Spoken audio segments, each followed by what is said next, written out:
Hello বন্ধুরা, আসসালামু আলাইকুম। আমি জার্নি সব জান্নাত পেজ থেকে জান্নাত চলে এলাম নতুন একটি লং ভিডিও নিয়ে। আজকে শোনাবো ব্যর্থতা ও সফলতার গল্প। আসলে গল্প পড়তে সবারই ভালো লাগে। গল্প তো বাস্তব জীবনেরই প্রতিচ্ছবি। গল্প মানুষকে হাসায়, আবার গল্পই মানুষকে কাঁদায়। কাজ শুরু করার সাথে সাথে কি সফলতা আসে? নিশ্চয়ই না। জীবন যেমন পুষ্পময় সজ্জা নয়, তেমনি সফলতাও রাতারাতি ধরা দেয় না। সফলতাকে অর্জন করে নিতে হয়, কঠোর পরিশ্রম, আত্মবিশ্বাস নিয়ে কাজের সঙ্গে লেগে থাকতে হয়।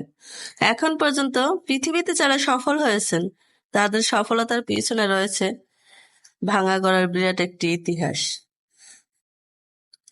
তবে আমি একটা কথাই বলবো, নিন্দুকের পচা কথায় দিও না কান। ব্যর্থতার পরেই আসে সফলতা, আছে তার হাজারো প্রমাণ। এদিক সেদিক ঘুরে করেছি কত সময় নষ্ট, এবার ছুটবো সফলতার পিছে, তাতে হোক যত কষ্ট। যদি কখনো দেখা পাই সফলতার গল্প, শোনাবো হাজারো ব্যর্থতার। হ্যাঁ, এটি হয়তো হাজার হাজার ব্যর্থ মানুষের গল্প। সফলতা বলতে আমরা বুঝি ভালো ফ্ল্যাট, সুন্দর বাড়ি, দামি গাড়ি, আর্থিক নিশ্চয়তা, সর্বোপরি একটি সুন্দর গোছানো জীবন যাপনের অধিকারী হওয়া। সফলতা শব্দটি মুখে যত সহজ, আসলে বাস্তবে খুবই কঠিন। তবে সফলতা পেতে হলে প্রচুর ধৈর্য আর নিজের ইচ্ছে শক্তিকে কাজে লাগিয়ে এগিয়ে যেতে হবে।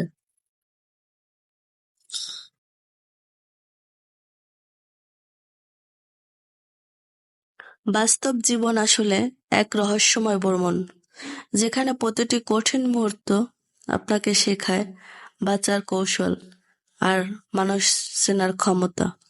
বাস্তবতার বিরুদ্ধে যুদ্ধের একমাত্র অস্ত্র হলো ধৈর্য। নিজের ভয়কে সাহসিকতা আর পরিবর্তন করে নতুন উদ্যমে এগিয়ে যেতে হবে।